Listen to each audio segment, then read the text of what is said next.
basically I went unconscious, and my body, sorry, went, I don't know, I felt floppy. And then I was out of sight of my body looking at it.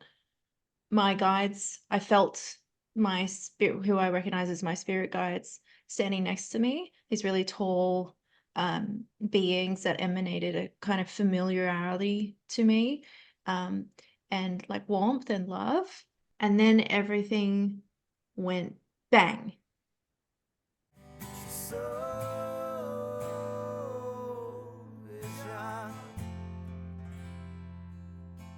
I want to welcome everybody back to another episode of Soul Inspired. Today, I'm happy to have Becc Sahasrara with us. She is a spiritual teacher. She is a psychic mentor and also a speaker now. She's also she's had experiences in her life around the near-death experience scenario. So we're going to talk to her about that. And so first of all, thanks so much, Becc, for being here. Really appreciate you taking the time. Thank you. You're welcome. Thank you for having me. Hi, everybody. Hello.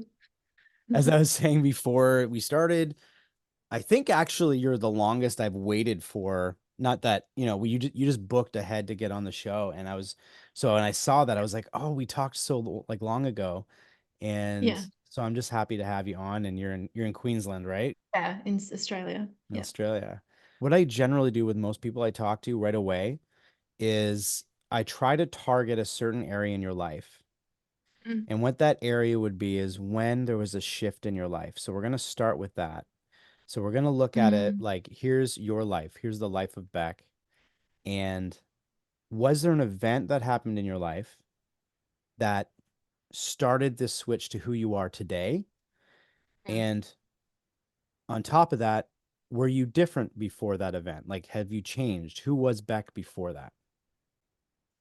Oh, what a beautiful question. Um, well, I'd say I've had many shifts, as we all have. However, when I was in my healing after because I grew up in a cult with extreme trauma, and that's one of the things that I speak on, and the journey to free myself from that, and then also free myself from the suffering within, the healing part. There was a point where I was just really, really like overwhelmingly flooded with PTSD symptoms, and having a really hard time in life. And um, I just sort of was on my knees, like praying to something, God force, like, I don't know how to heal this. Like, I don't know, little human me, I don't know what to do. And just this really honest giving up on it. And then I just had this sort of awareness and epiphany of like, what do I know? Oh, I just know that I need love. Like, that's the only thing that I knew. And then I had my hands on my heart, and then this wave of love energy just came into my heart.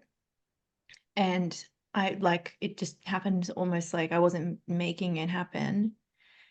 And also, then an angel came to me as well. And she said to me, if you follow the path of love, you will heal. And from that moment and that point, I understood that I needed to go within for my healing, and I needed to completely focus on my own like techniques or strategy and listen to that inner voice. Um, and that would be the starting point of me becoming the woman that I am today, which is someone who's living in wholeness and not in fractured trauma, and um, connected to that love energy forever. You Right. know, Yeah. What age were you when you found yourself in that spot? Because you said you grew up in a cult environment. So when did this happen? this moment that I'm speaking to was maybe when I was 27 or 26, maybe 26, I think. Okay. Um, because as I say, like there's other shift points as well. Obviously, when I um was able to remove myself from any connection to this cult's violence and everything, that was a big shift as well.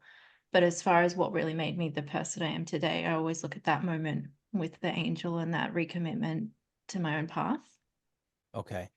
And the Yeah. experiences that we're going to touch on a little bit, the experiences that happened to you, did they mostly happen before the 26-year-old marker when you Yeah, switched? so if we're talking about near death experience, for example, I had those when I was growing up. So Okay. like when I was 7, when I was, I think there was one when I was 6-ish, one when I was like 7-ish, and then one when I was I feel like I was a bit older, I think at 13 or something, or Okay. even 15. Um, and then some spiritual experiences throughout that time around that as well. Yeah. Yeah, because even when I introduced you as a, you're a spiritual teacher, you're a speaker, you're doing all these things, your life has obviously shifted quite a bit. We can talk a little bit Yes. about that as we go through this conversation, and that's exciting. Like that's great. That this is why I love what I do, because I get to talk to people and have these inspiring stories, right? Because there's people out there going through things that none of us can even fathom. So, and that's one Yeah. thing I've started to discover. I came into this kind of innocent in regards to what I thought I was getting myself into, and now I'm just like, okay, it's like, let's go. I'm not taking on everyone's energy, but I'm listening in, and I'm feeling what they go through, and then I Yeah. have to learn to let go as well. But it's definitely a challenge for me as well, just to hear it. Yeah, So that's I do appreciate understandable. you talking about your story, right? I mean, I'm sure you've Yeah. said it before, but I always like to say thanks to people for just opening themselves up like right away. When you Mm. began this, you said, I think the first time you said you're living in your family environment, which you said was a cult type environment, and this is around the first experience you had was around 6 or so, and or was it Yeah, I mean, it's my memories obviously from a child's perspective, um, but I think I was 6 or 7. okay. Would you be able to lead Yeah. up to what happened and kind of give us a little detail on what your Yeah. first Well, in the cult environment that I was in, there was a lot of extreme trauma, and so I was basically like out of my body a fair bit as well, which is sort of something that can happen when your body's just in survival mode and you're going through something.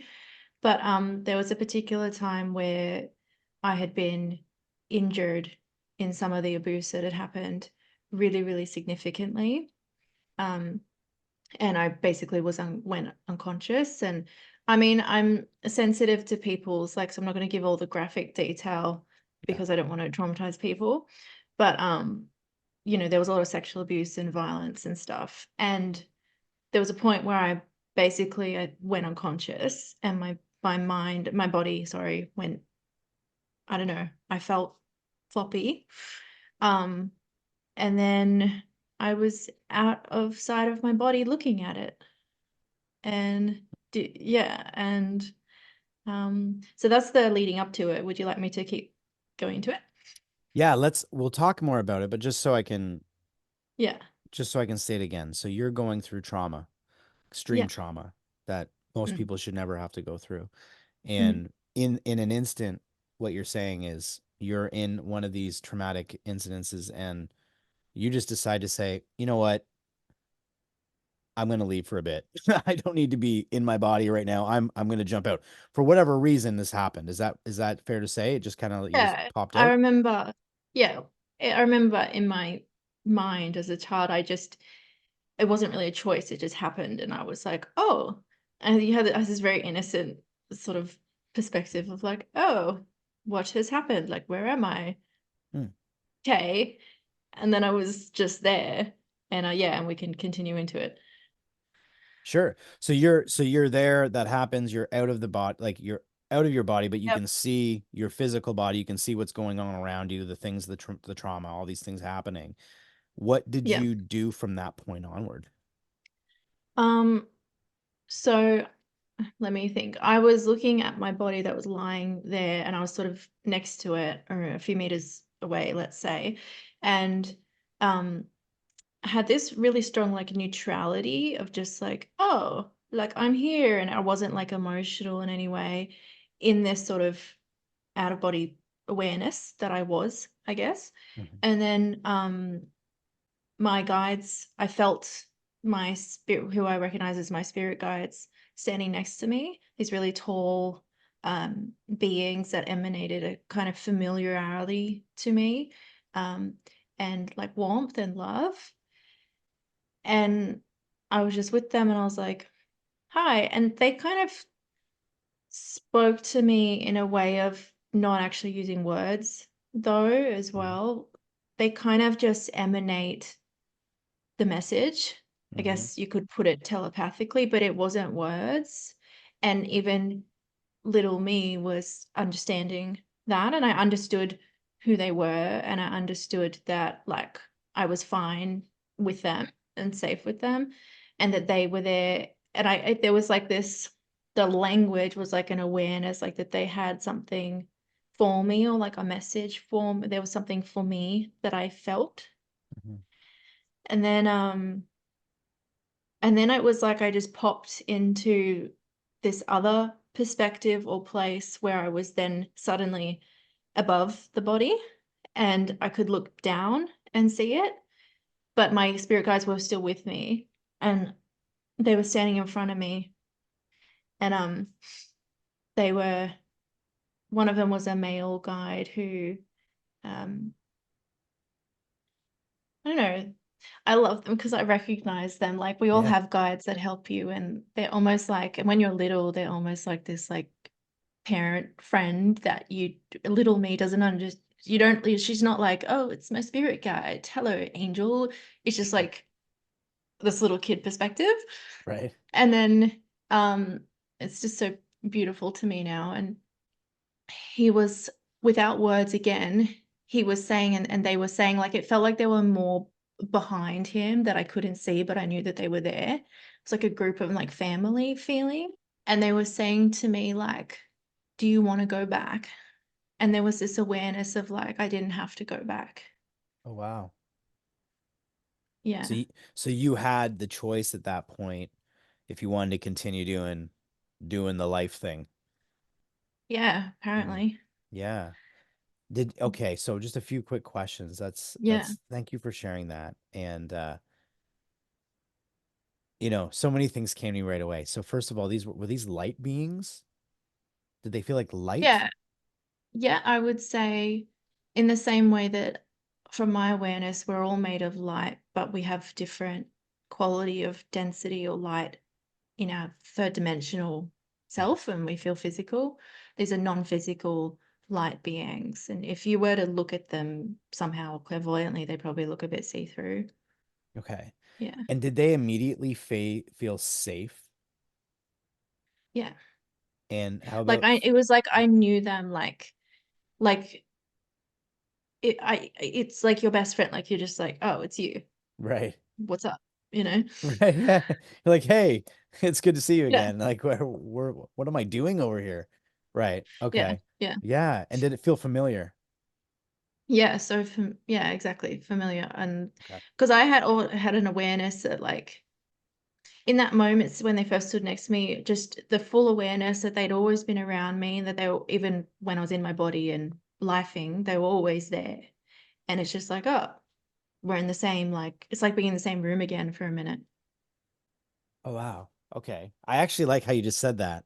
It's almost Yeah. like it's almost like as you've been living, they're kind of in a different room for now, but then you guys just come back to the same room and you're like, oh, hey, like it's good to see you again. Yeah. And it That's what, felt similar and it didn't feel like a long yeah. time had passed, but it just was like, No. hey, it's good to see you again. Yeah. Yeah. No time had passed. And when I do teaching and stuff, that's how I explain it with your spirit guides, is a higher dimensional beings. They're in the same room, like, we're all in the same space. It's sort of weird metaphysically, but it's like saying they're just in the next room. They're there and they're telling you that they're asking you if you want to go back. Did Yeah. you, not to get into detail or anything, but did you know by making the choice of going back what you were going to be dealing with in your life? Yeah, absolutely. Yeah. I they were It was them, and then I want to add also, there was some, like, I had this awareness of these other beings being there too, of, like, human family, like ancestors or grandma, or, again, it's a little girl's perspective, but it was like this, like, grandmotherly energy. And those ones who were not the light beings, they were expressing concern in their energy as well. And they were saying, like, and so they were all saying, like, do you want to go back? you don't have to go back. And they had concern about me going back, those more Oh. human beings. Not like a doubt that I could do it or anything like that, but just they gave me an awareness of what I would be going back to.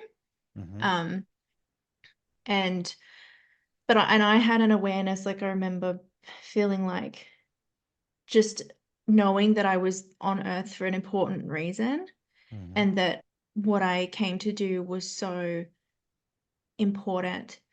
Um, Yeah. and I knew that I would go back to like that body that was really traumatized and hurt and all of that. And but little me, like I was like, no, I can do it. I can like I remember being like, I'll do it. I'm doing it.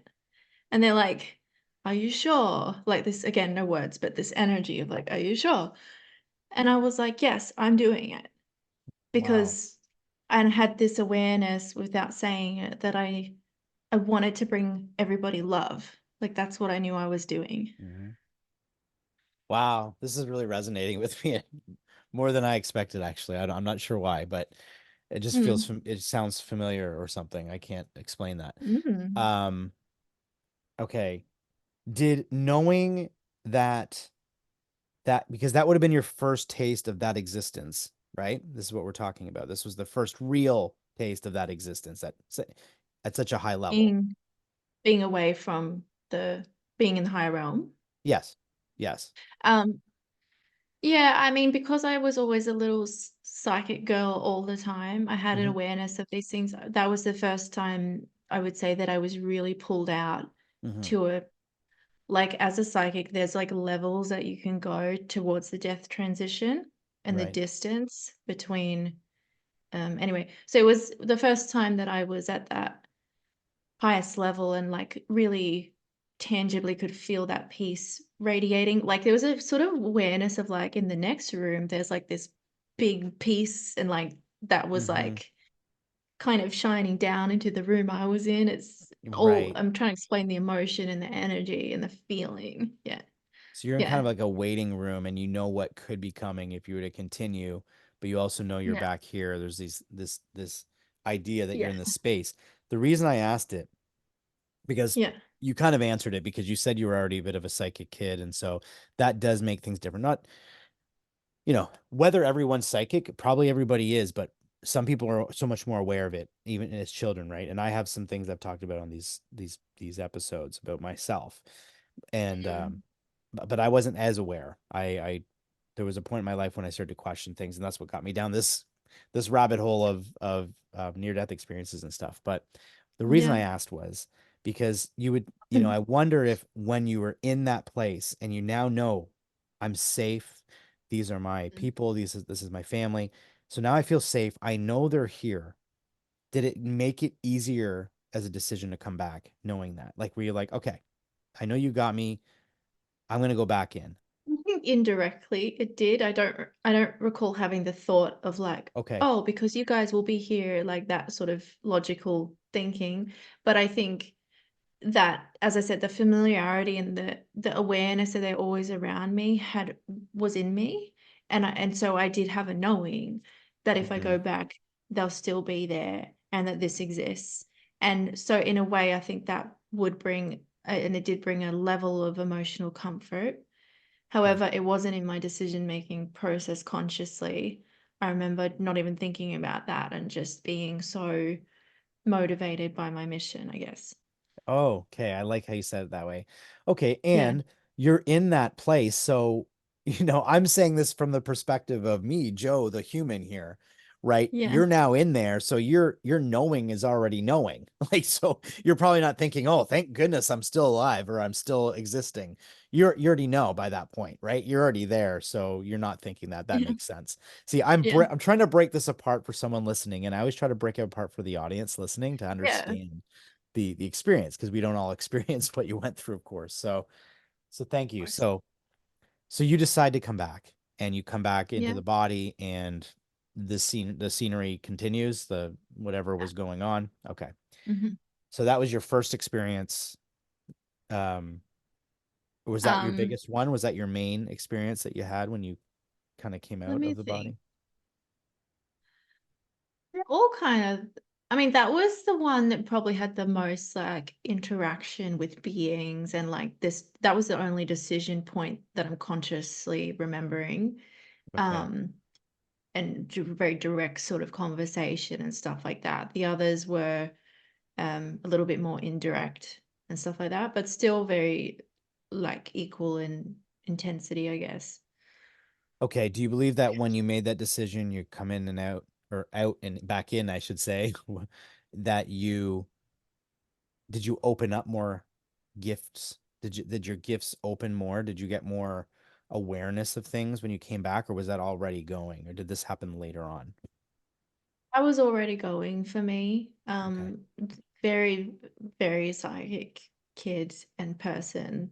Like it was just always there for me. It's hard for me to think of life any other way, kind of. Yeah. Okay. So that was always a part of your life. Yeah, like as long as I can remember, I could see and feel spirit guides and beings and energy, and hear them talking to me, and they'd answer my questions sometimes, like a loving parent when you're little, and Right. they would sing to me sometimes when the bad things were happening, and yeah, as I say, I've always had this awareness that they're there. In your awareness and through all the trauma you're going through, did you at any point know that you were going to get out of this? Or was this like, was there a feeling of if I keep pushing through, I'm going to be okay? I think so. When I was in the experience and I'm just very human, no, like there was so many, most of the time was like, this is never going to end. I'm trapped. I'm like just in it and in the pain and everything. However, there were also moments where, like that one where I get popped out of my body or something, where I can't say I didn't have an awareness of something larger happening, like the mission, and that um this was all for a reason. Like that kind of awareness would float in when I would like have those experiences, but I would be very human about it and just very victim in that situation, except for there were a couple of significant times where I remember when I was 16 and my guides were saying to me, one day you will be free. But I didn't believe them. I was Mhm. really angry because I was stuck, and just I was angry at them and the universe, and I was like, you kind of like energy. Right. Because this went on for Yeah. a long time for you. Yeah, this was something that I was born into, until I would say the process of getting free started when I was 17. So at 17, you started to kind of figure ways of getting out of this traumatic lifestyle that's going on. Okay. Yeah, at 17, I thought I would fight a lot more. And I was bigger too, as well. So that made me very, very difficult to handle. Right. Okay. Mm. So again, thanks for sharing that. So you had these different spiritual experiences. You had the main one at 6 or 7 or around that age. Was there any other ones that come are familiar to you right now that come to you that Yeah. were life changing, that made a big impact on Mm. you? Well, there's two other. One is it's I'll just touch on briefly was Sure. I was again going through another traumatic experience. Um, I was being drowned, and when I was in that, I remember popping out and being. This was what I mean was indirect. I was just in this space of peace, like this incredible white light peace. Um, and it felt like home, and it felt just beautiful, and I kind of was in that. But then in this situation, I would come back into my body. It was kind of like spotty, like if you think about doctors or something being like, oh, they're in and out, like that my consciousness was in and out of the death state or the unconsciousness. So one minute I'd be in this incredible peace place, and then the next second I was back in the trauma moment, Mm. and it kind of went like that for a little bit. Um, so that was really beautiful to have that peace, but it also was kind of torturous Yeah. emotionally later as well. Yeah, but then the life-changing one that I'll share on in more depth was when, um, again, because it's from a child's memory, but I think I was more like 15 or 13 or something. Um, I I'd been choked and I blacked out, I guess. And I remember just everything going black, but then like out of my body in that same way that I described earlier. I'm out of my body, but instead of being able to like see my body and see my guides and stuff, I was just out of my body and I didn't even have a concept of like it felt to me I was just like this nothingness, like this emptiness, this like wisp of consciousness or something. Like I can't even, it's like it's really hard to describe. Okay. Um, but it was like I was in this black space that I kind of would put as like the universe, like I was in the universe. Some have said like a black void. Did it feel like a void of nothingness? Like it's almost like, Yeah, but it wasn't, yes, it was but it, voidness. That's, but was I it forget about. scary? Did it feel scary or did it feel No, good? so it didn't have a scariness to it. It was just sort of incredible stillness. Interesting. Where do you feel that you were at that point? Because if you had this place before when you were younger and you've seen your beings, your people, your spirit guides, that's your family, Yeah. soul family, whatnot. Where do you believe you were in this zone? Would this be that, they talk about that in between, like the place in between, or like what do you feel? What comes to you?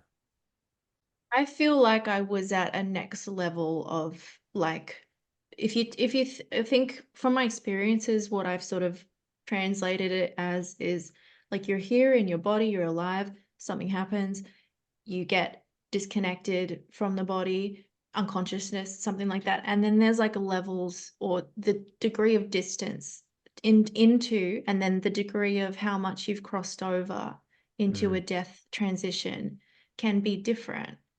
And it sort of depends on things like the condition of your body and your unique spiritual path and stuff. So I feel like in this one, I was literally like, I feel like I absolutely actually died in that one for a moment. Like because there's more to it, which I will share, but I feel like I went into that next room, let's say, and like I feel like I died in that one.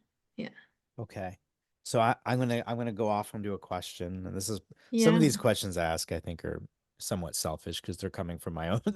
It's coming from my own curiosity. Um, Was what everyone else is probably wondering though, yeah, they're maybe right? wondering the same thing, and I hope they are. The first one, the first experience where you were with your spirit guides and people, the way you describe it feels similar to the human experience, meaning Mm, there's a being, you recognize yeah. them. Hey, I'm just in the other room. Nice to see you.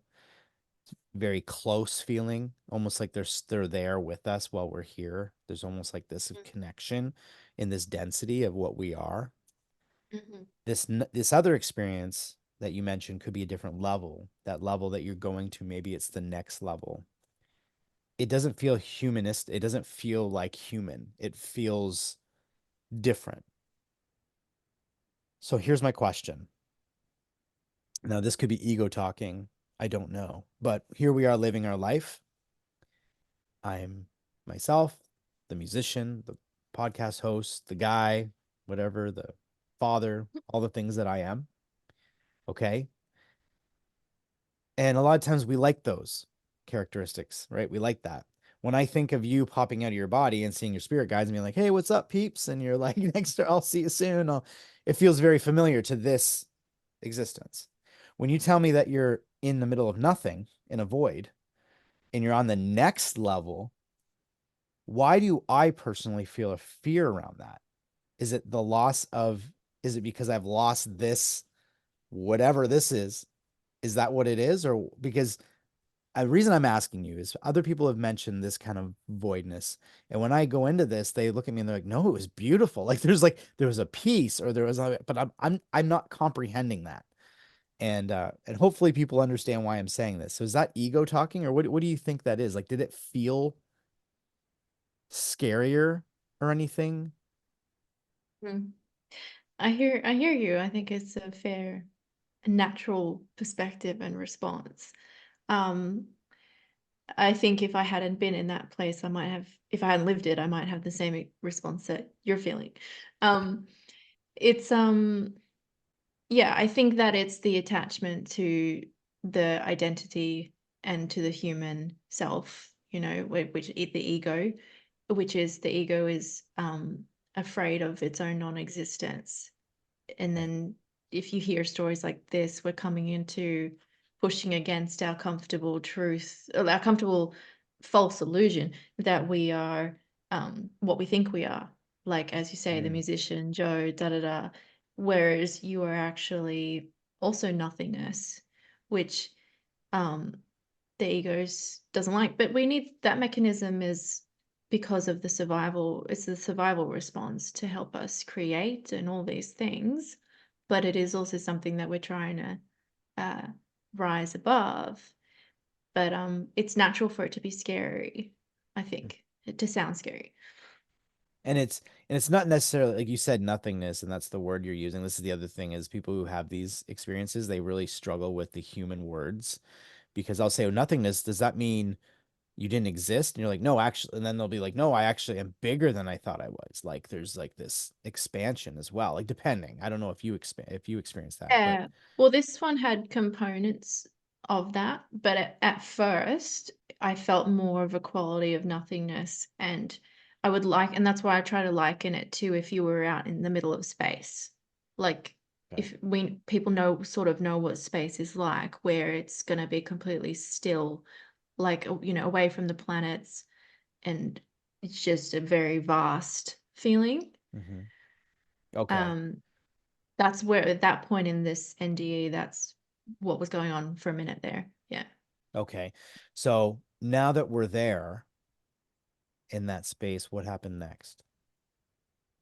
Um, so I was there and I just had this, let me think, I had this stillness, this awareness, but yeah, complete loss of like Beckness or concept of I.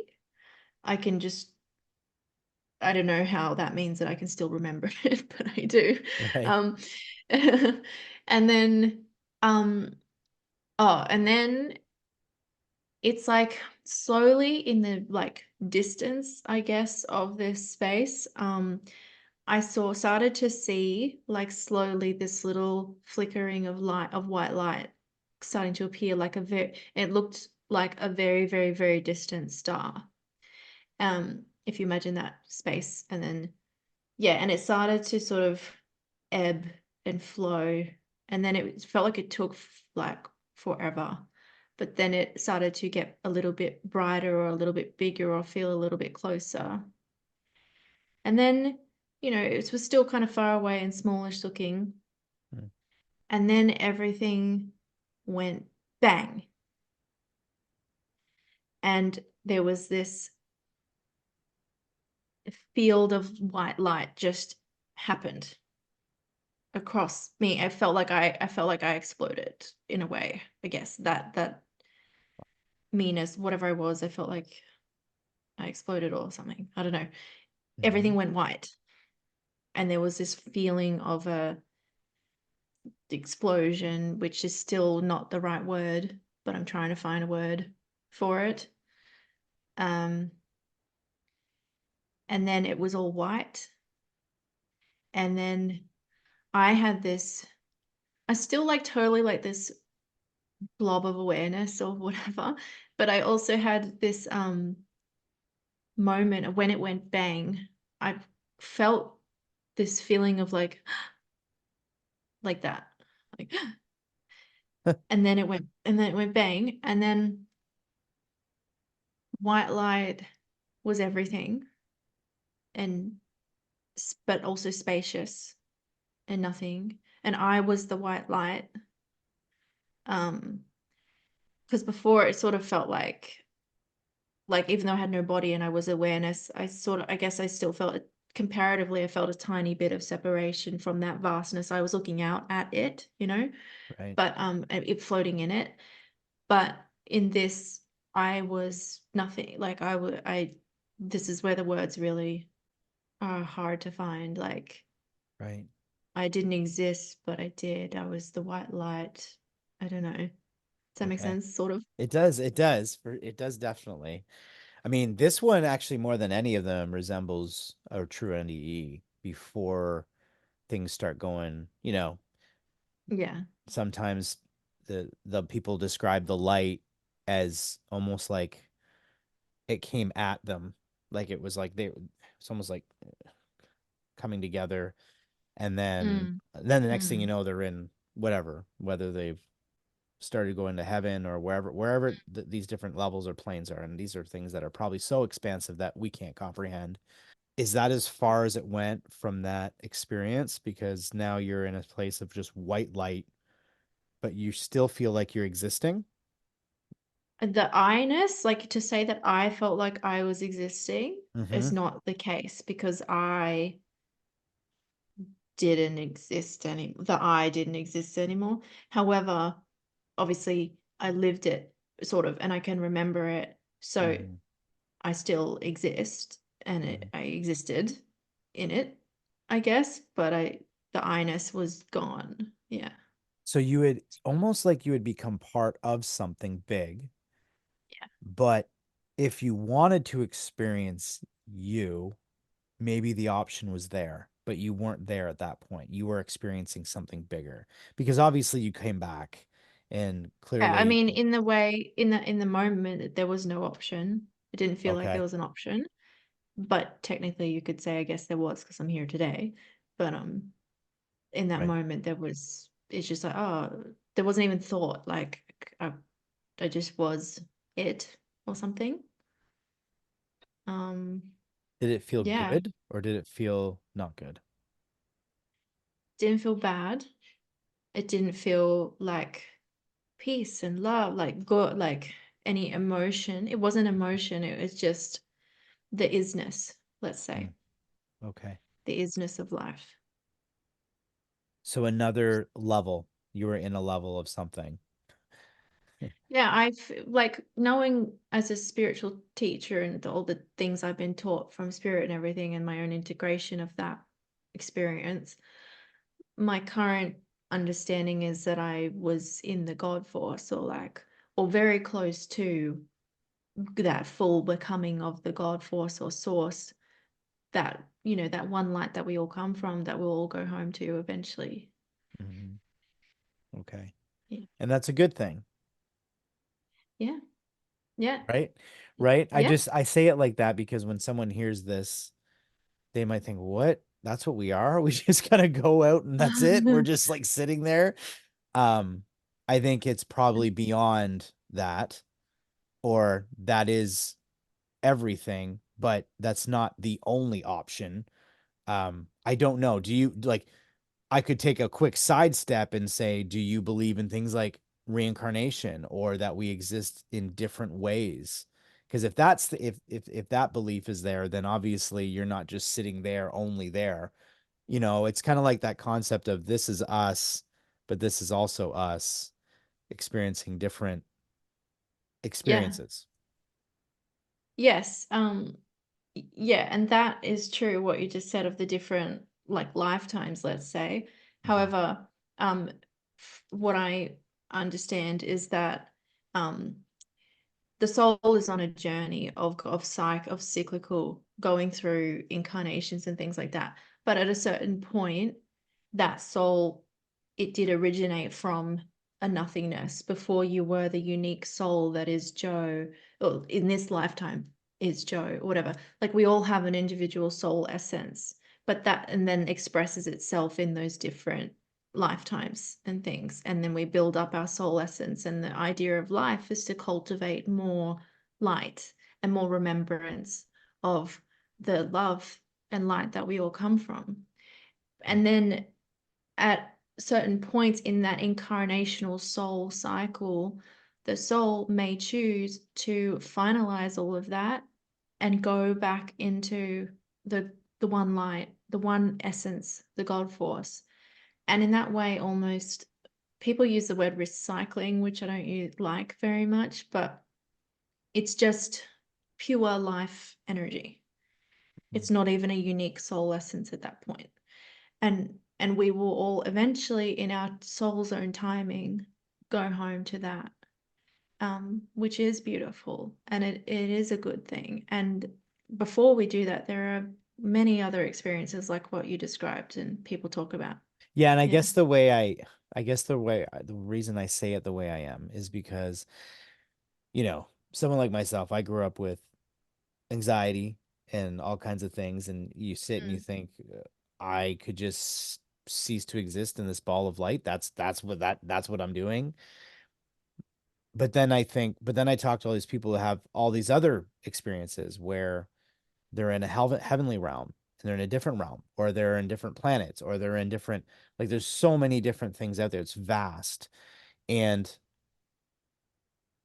I would I would likely think that if our soul wants to experience more, it will, right? Yes. So the soul can go to experience a heavenly realm and planets or all the things as well. As I say, and that fear that people feel, that you might feel like, oh, cease to exist, that's literally the egoic survival programming. When it happens to you, if it does, you won't feel that way. Mm, Like, because you'll remember what you are and who you are, mhm. and you will just be that, and you will be in connection with that. Right. So it's a valid fear, but it's not something we have to think is like a concern. Mhm. It's like, when I cease to exist, I'll cease to exist. So I'll be fine because I'll be God now. Right, right. And the ego is gone, so you're not even thinking from the ego place. That's probably why a lot of people, when they come out of their body, they look at their body and they're like, "No, I don't want that anymore." And they have no connection. They're in a different place. Yeah. And then yet there's love. And I Mm. like to spread that message of love because we have people in our lives now that we love. And I think we have different experiences with different souls and all these Mm. great things. So I think it's vast. So this is where Mm. I'm going to say it like this. When I talk to people Mm. like you, and I love it. I love it because you've had experiences that not everyone's had, and you've have insights that not everyone has. And it can cause fear in some people because people, they don't want to lose the people and the things in life they love, right? That's the ego, but that's also love, right? But we're over there, right? And we're over there too. Like, I I guess the biggest thing is, and I'm sure you do this in your work, and we can speak about that, but I'm sure you have people who come to you who've lost somebody, let's say, and they're really important to them and they want to see them again someday. And really what you're saying is that will happen because we're over there. We don't cease to exist at the end of this incarnation, right? So we have that option to see them again.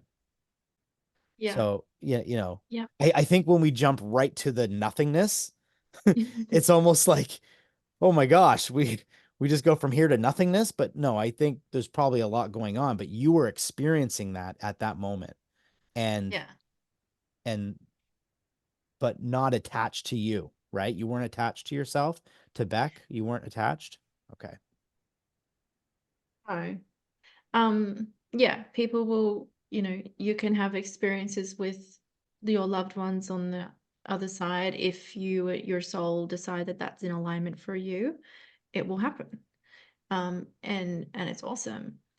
Um, and yeah, it's hard, and it's okay. It's meant to be that way. We're not meant to like get all the we're not meant to be here like, I am a blob of light and exist in life that way. You're meant to Right. exist from the ego with a slow balance and integration of the remembrance that you are God force and you are everythingness, to ease the ego and ease the fears, and remember love of like, I am love, they are love, they're in the next room, like they're in the room with you right now, they're a part of you, you're all part of the same thing. And when you are crossed over, you will feel that connection with them, no matter Right. what form you're in.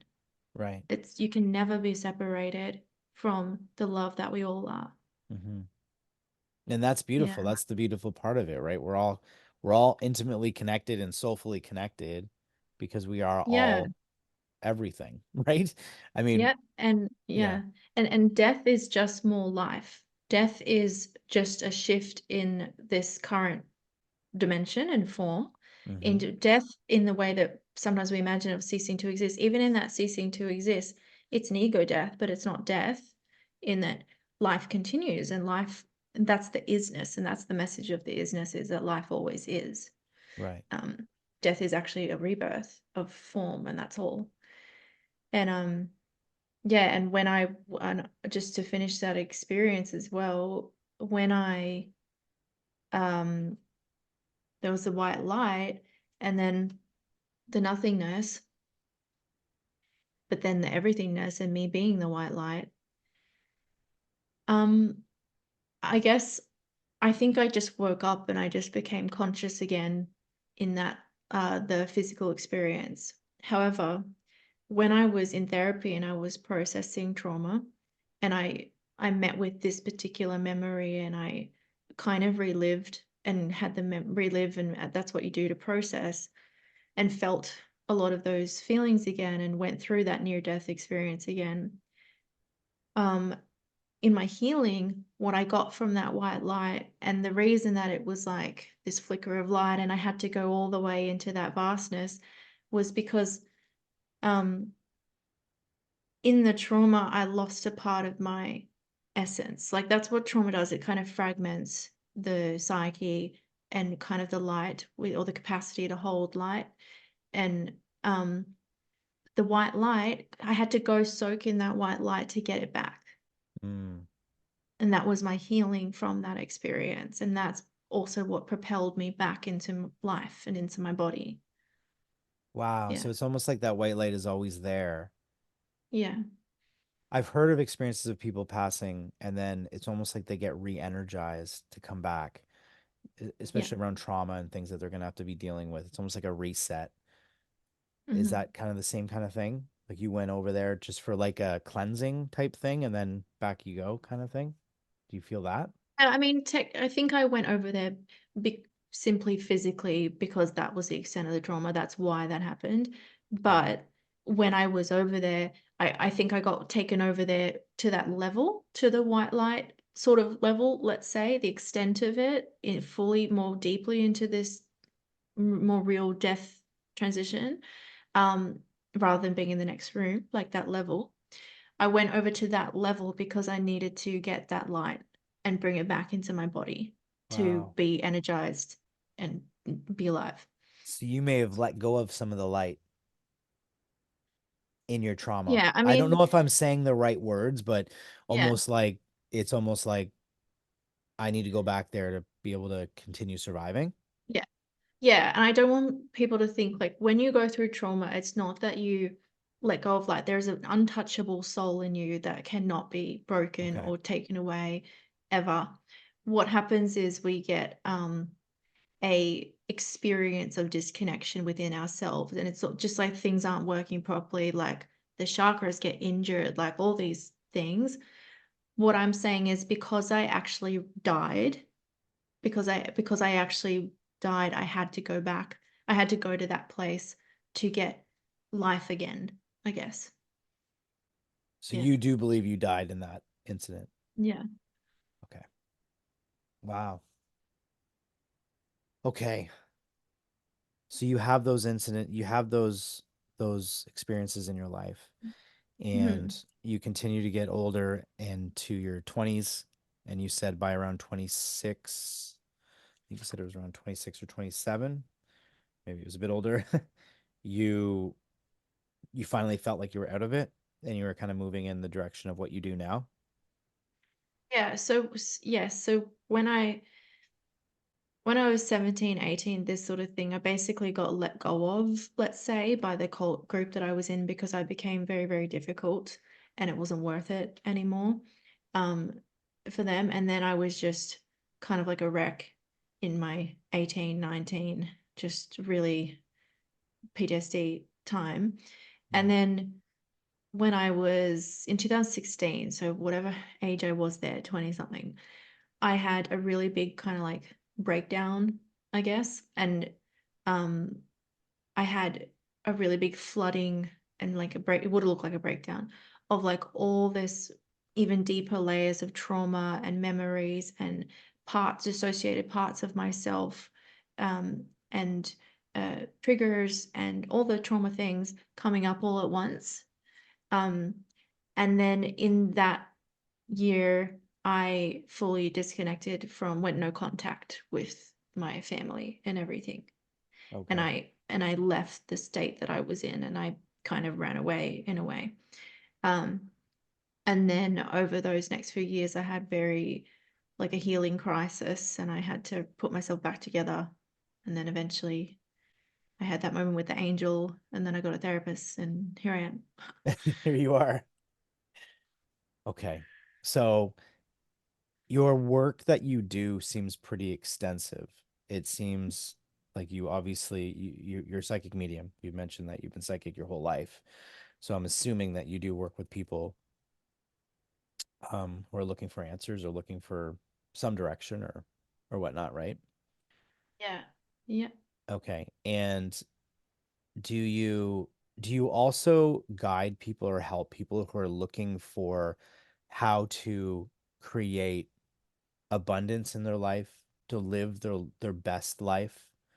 I ask this because if you've had the experiences you have, you probably have an insight that we are bigger than what we think we are. And I wanted to know if you do that, first of all, if you do that, and second, if you do, what what could we give some of the audience? Is there any advice you have in regards to where someone should start with that if they're looking to make those big changes in their life? Yes. So my invitation would be for people to always start with the heart. So you want to connect. Do you want to have a, like practically, it could look like a heart practice where you sit down and get your mind as quiet as you can. You don't have to be Buddha, but try to be relaxed and start to build up a connection with your heart or heart energy. And that is done through focus. So just bring your attention there and your awareness there. And, there's the Heart Math Institute that talks about heart coherence. So if people want to look at that as well. They do lots of meditations, guided meditations, and things like that. Um, but even just sitting there quietly by yourself and breathing into the heart, you start to create a coherence with your heart, which is the seat of your soul. And then you will naturally start to live more from your heart and less from your mind and more from your soul. You will start to heal, things like that. And that's the beginning point of the journey, I would say, of making transformation. Starting from the heart. So in a sense, I love how you just described that. It's the first time I'm I meditate through music.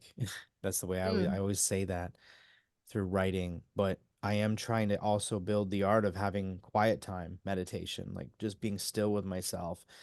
But I've never had it really thought of coming straight from the heart. And that's probably a good focus for everyone because that's truly where most of I think our best thinking comes from the heart, not from the mind. I'll use the word Yep. thinking, right? The decisions we make. So, and Mhm. is that the same thing you would do in regards to manifesting, thinking of the things that you're Right. going after in life? Yeah. Well, that's the starting point. Um, Mhm. Manifesting and making your, and just to what you said earlier, I do, for example, I've been doing feminine embodiment mentorship with women clients where they're like, I want to change my life. I want to manifest my dream life finally, like the wealth, the self-love, and all of that. And it comes from being anchored into the heart first. And then it's about so many different directions. It's about taking yourself to the next level through your own power and your own decisions, and um, choosing to do things that you're uncomfortable. Like there's so much that you can do to answer your question, is what I'm saying. You Right? can like Yeah. change the way that you live your life and live from your heart and live fearlessly. Like a lot of life transformation comes from taking a little bit of risks that Hmm. are led by your heart because it's fear that is holding you back. So Uh, another form of coming into that fullness of your soul potential in this life or living your best life, another tip I have and that I would practice a lot to make my transformation is look at look at your life and look at the things that are really feeling like a block or a real struggle and turn around and face them directly. Mhm. Just do it. Because when you do that, that's where the freedom will come and everything that you want is on the other side of that. That's the exhilaration. Face your struggles and live fearlessly, and don't let fear control you. Yeah. Yeah, Mhm. because that's just the fear is just coming from living from unfamiliarity, really. Mhm. Living at the current level that you are, we're so used to it, and that's why change feels scary. But if you keep doing the things that you've always there's that state. If you keep doing the things that you've always done, you will always get what you always got. Right. 100% agree. And I completely understand all this because a lot of the things I've done that have done well are always started with a little bit of fear. Like it's just not, it's Mm. natural to feel it. It's the same sense where I was just, I mean, I went into it even with your near death experiences, the fear of being God. Well, if we're already everything, then there's nothing to fear once we're there. But somehow my meat suit Joe went to fear immediately. So it's a natural thing. I think we all do. We go to fear first. And Yeah. it's probably good to have that awareness of the fear and then to go at it head on, is what you're saying. Yeah. And when I say turn around and face the fear, you want to do that so that because sometimes people go, I'm going to break through all my blocks and I'm going to like do all the things and just charge. And you kind of charge through your emotional wounding from an uncaring place. Sometimes we do that and it's the perfect breakthrough and it's healthy. But what's better is to actively work with the resistance or the fear, to sit with it and do emotional healing with it, whether that is therapy, journaling, core belief work. These are all the sort of tools that I use and that I teach my clients in. But I also teach from that moment with the angel, they all taught me about something called the path of alchemy, which means to change your state. Alchemy is a word that means to change the state of something. Right. And that's what we're doing in healing is let me change my grief to joy. Let me change this fear to joyful expansion, you know? That's beautiful. You've seen Yeah. people transform that way? Absolutely. Yeah. My clients are just someone like I have one client, it was just like kind of meek and like, she's like, I want to do this, but I don't know, and just sort of vibe. And then Mhm. after our work, she's like so sassy. She's like in her power. And I was Nice. like, girl, like, yeah, and all we did through the time, a lot of it was taking that confident, heart-led action and also meeting with the emotions and giving them love, presence, soaking them in the heart energy, and doing the alchemical processes that I designed and now teach. Where do people find out more about you? Do you have a website or what's your social media? Would I be able to get that information? Yeah, so I would love for people to enjoy my YouTube channel, which is Becc Sahasrara.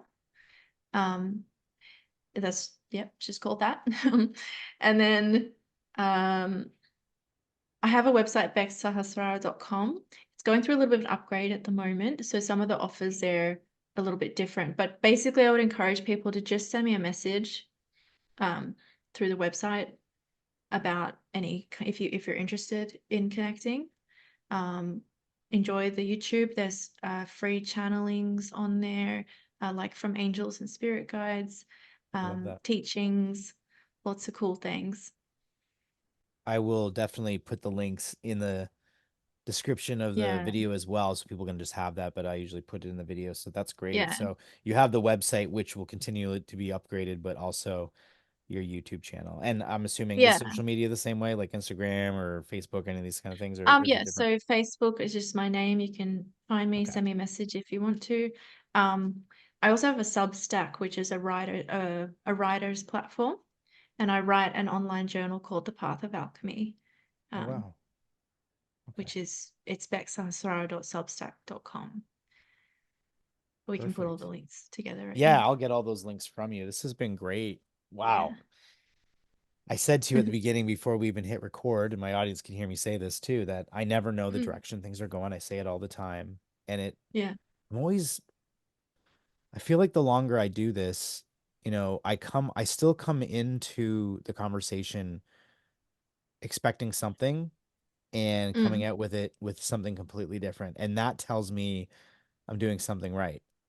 I love that I get to talk to people I've never talked to in my life for the first time mm, and get to know your mm, story and get to know about you and I just appreciate you. And I'm appreciative of what you do and the messages that mm. you're giving out and sharing the story.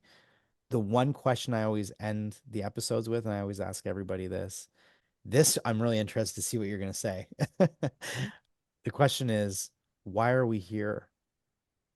Oh, oh, I love it. Part of me would love to let people ponder on that and find that's the answer. No, but so yeah, in my work, people ask me this question a lot, like, what's my purpose? What's the purpose of life? When I asked Spirit and I said, what is the purpose of life? They said, and this is what I teach, and this is my answer. Why do the birds sing? For the joy of the song. Oh, We are here to experience life, to live as joy. We are here for joy. hmm, The God force exists and you exist because you were brought into existence because it was joyful to make you and for you to be. I love that answer. To live as joy. That's perfect. That's Yeah. perfect. And it really does speak on everything we talked about. And the reason why we come here and do what we do is to maybe to find that joy, maybe to go through the experiences. You clearly went through some hardships and continue to find your joy. Yeah. I mean, a lot of people, we could say like the mission is to like work through our trauma and remember spirit and to complete your life purpose. And everyone's got a unique one. But if you ask, what's the purpose of those purposes? Like, what's the mission of the mission? Why is that happening? Right. Why? It's because life is joy. And yeah, we're here to remember that we are life and we are joy. Thanks for coming on and talking. This was a perfect way to end it. I really appreciate being Yeah. here. I Yeah. usually I turn to the audience and say thanks for liking, sharing, and subscribing. I appreciate everybody's love and support on the channel. We're really trying to push the soul inspired to inspire people, to give them insights and outlooks in their own lives to live a better life and a happier life and a more joyous life. So, but thanks back for being here on the show. Thank you for having me. Thank you, everyone, for watching. Blessings.